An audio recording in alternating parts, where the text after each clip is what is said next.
Hello friends, I Pukhraj Mundra, Assistant Professor at Biyani Group of Colleges. On behalf of Guru KPU, I welcome all of you. Today's my topic is residential status. हम discuss करेंगे आज की residential status क्या है, कैसे इसको define किया जाए और इसका कैसे पता लगाया जा सकता है कि रेजिडेंशियल स्टेटस मेरा अब इंडिविजुअल पर्सन का या मतलब कोई भी है तो उसका रेजिडेंशियल स्टेटस कैसे पता किया जाए, उसके बारे में हम आज डिस्कस करेंगे। Section 5 of income tax act 1961 provides that scope of total income, मतलब कि इनकम टैक्स एक्ट 1961 का सेक्शन जो 5 है वो ये बोलता है कि स्कोप ऑफ टोटल इनकम, मतलब कि जो हमारी इनकम है, हम जो इनकम अर्न कर रहे हैं उस पे टैक्स कितना लगेगा और कौन सी इनकम पे टैक्स लगेगा, ये इसका मतलब होता है स्कोप ऑफ टोटल इनकम, मतलब कि इंसिडेंस ऑफ टैक्स, मतलब कि हमारी इनकम जो है हमने अर्न की है उस पे कितना टैक्स लगने वाला है, कौन सी इनकम पे टैक्स लगेगा और कौन सी इनकम पे टैक्स नहीं लगेगा। Depend on residential status of person, मतलब सेक्शन 5 ये कहता है कि स्कोप ऑफ टोटल इनकम या इंसिडेंस ऑफ टैक्स जो है वो डिपेंड करेगा रेजिडेंशियल स्टेटस ऑफ पर्सन के, मतलब पर्सन का जो रेजिडेंशियल स्टेटस है उस पे डिपेंड करेगा कि कौन सी इनकम पे टैक्स लगने वाला है, मतलब कि इंडियन इनकम पे टैक्स लगेगा या फॉरेन इनकम पे टैक्स लगेगा या ग्लोबल इनकम, मतलब कि Indian as well as foreign income पर भी टैक्स हमको पे करना पड़ेगा। ये हम यहाँ पर देखेंगे। सेक्शन 6 जो कहता है, सेक्शन 6 कहता है determination of residential status. Section 5 ने रेफर किया कि scope of total income depend करेगा रेजिडेंशियल स्टेटस ऑफ पर्सन पे, तो हम पहले रेजिडेंशियल स्टेटस पता करें और हम पता करें कि पर्सन क्या है। तो एक तो हमको रेजिडेंशियल स्टेटस फाइंड आउट करना है, रेजिडेंशियल स्टेटस क्या है वो डिस्कस करना है, और दूसरा पर्सन क्या है उसको हम डिस्कस करेंगे। तो सेक्शन 6 जो है उसमें डिटर्मिनेशन ऑफ रेजिडेंशियल स्टेटस की बात की गई है, मतलब कि रेजिडेंशियल स्टेटस हम कैसे निर्धारित करें, कैसे फिक्स करें कि हमारा रेजिडेंशियल स्टेटस क्या है। तो उसके लिए सबसे पहले हम जानते हैं कि पर्सन कौन कौन होते हैं। तो section 2 subsection 31 of income tax act 1961 defines person. Person की इंक्लूसिव डेफिनेशन सेक्शन 2 सबसेक्शन 31 में दे रखी है। पर्सन में इंडिविजुअल, हिंदू अनडिवाइडेड फैमिली जिसको हम शॉर्ट में HUF के नाम से भी जानते हैं, company, firm, fifth one is association of person AOP, body of individual, इसको शॉर्ट में हम BOI के नाम से जानते हैं। उसके बाद नेक्स्ट है लोकल अथॉरिटी और last one is artificial juridical person, मतलब कि जो 7 कैटेगरीज में जो कवर नहीं हो रहा है और आर्टिफिशियली कोई लॉ द्वारा यदि क्रिएटेड कर दिया गया है तो वो आर्टिफिशियल जुरिडिकल पर्सन की कैटेगरी में आएगा। जैसे हम राजस्थान यूनिवर्सिटी की बात करें तो ये आर्टिफिशियल जुरिडिकल पर्सन की कैटेगरी में फॉल होगा। राजस्थान यूनिवर्सिटी जैसे हिंदू देती है तो वो भी आर्टिफिशियल जुरिडिकल पर्सन की कैटेगरी में फॉल होगा।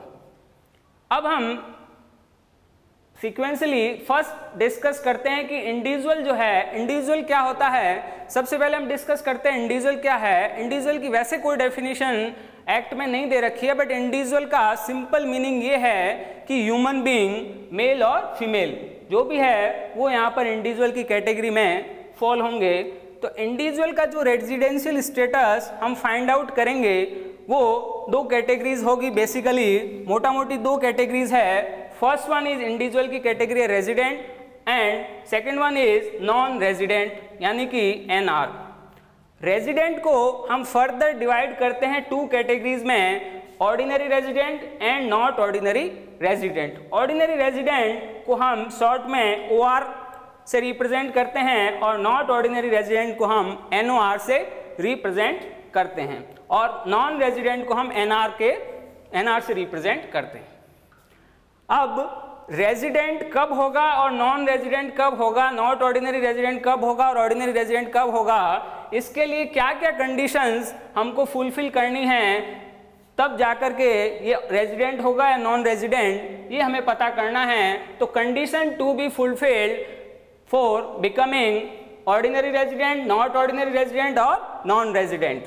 तो अब इसके लिए कंडीशंस हैं। ऑर्डिनरी रेजिडेंट यदि आपको बनना है या आप इस साल ऑर्डिनरी रेजिडेंट है या नहीं, ये पता लगाने के लिए आपको any one of the basic condition, मतलब हम यहाँ पर एक कुछ बेसिक कंडीशंस दे रखी है, वो कंडीशन आपको फुलफिल करनी है। वो हम लेटर ऑन डिस्कस करते हैं कि बेसिक कंडीशंस क्या क्या हैं। तो फर्स्ट तो हम ये डिस्कस करें, पता करें कि any one of the basic condition, मतलब कि बेसिक कंडीशन, कोई भी एक बेसिक कंडीशन आपको फुलफिल करनी है। वो बेसिक कंडीशन क्या है वो भी हम जानते हैं।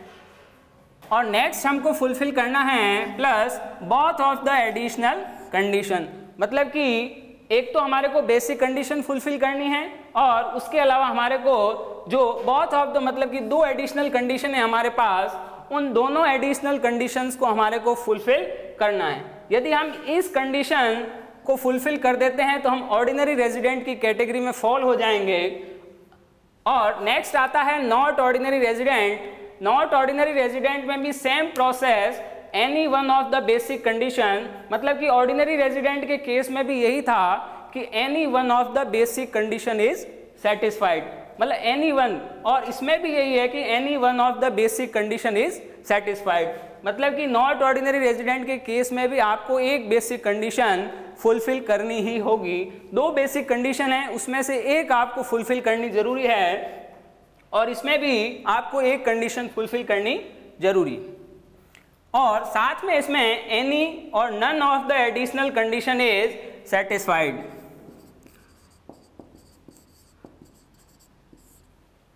ऑर्डिनरी रेजिडेंट के केस में आपको दोनों एडिशनल कंडीशन को फुलफिल करना जरूरी है, जबकि नॉट ऑर्डिनरी रेजिडेंट के केस में आपको या तो आप एक कंडीशन फुलफिल कर सकते हैं या कोई भी कंडीशन फुलफिल नहीं करते हैं तो भी आप नॉट ऑर्डिनरी रेजिडेंट की कैटेगरी में आ जाएंगे।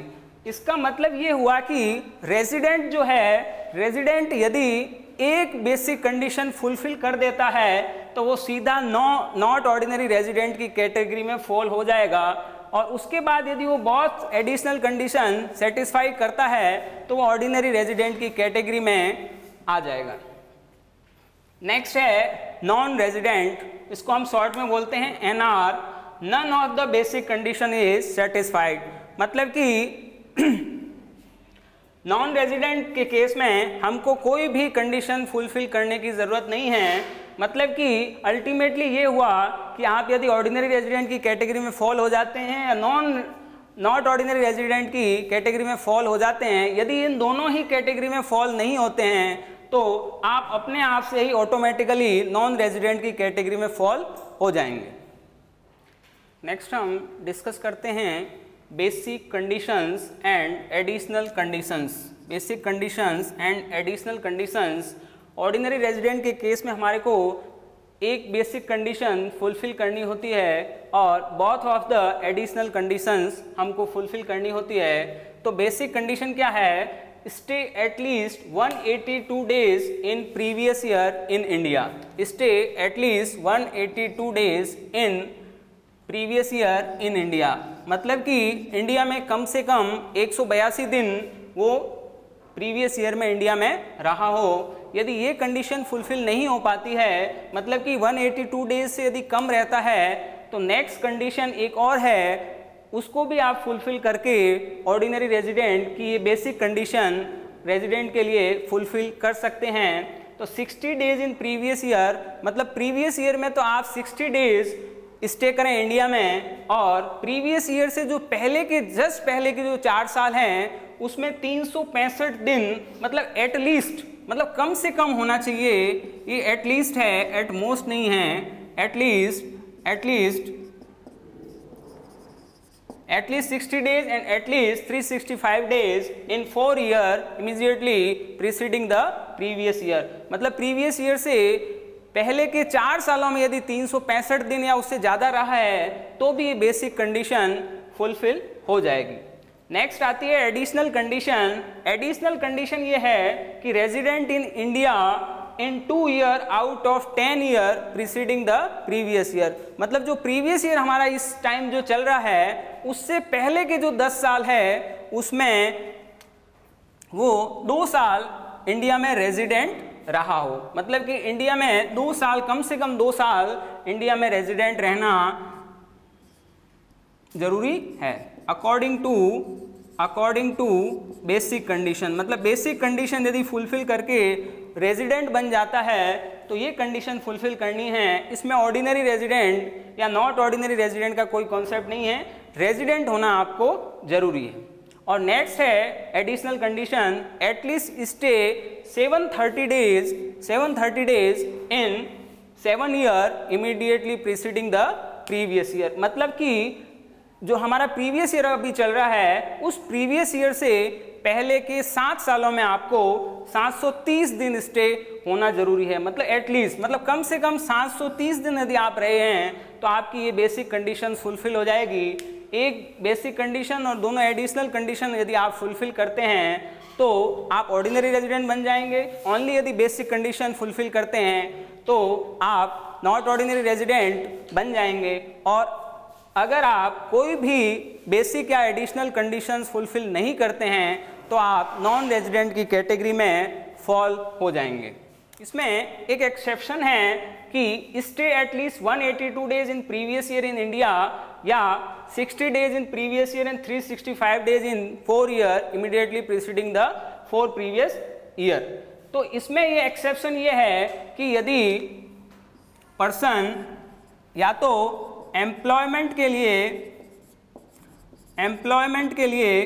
इंडियन सिटीजन यदि है और वो एम्प्लॉयमेंट के लिए प्रीवियस ईयर में यदि इंडिया लीव करता है या crew member of Indian ship, मतलब कि यदि क्रू मेंबर है इंडियन शिप का तो भी उसको ये बेसिक कंडीशन में सेकंड वाली कंडीशन अप्लाई नहीं होगी। मतलब कि ये 60 डेज वाला कॉन्सेप्ट नहीं लगेगा, उसको सिर्फ बेसिक कंडीशन में स्टे एटलीस्ट 182 डेज वाला कॉन्सेप्ट अप्लाई होगा। Thank you. For further detail you can log on gurukpo.com।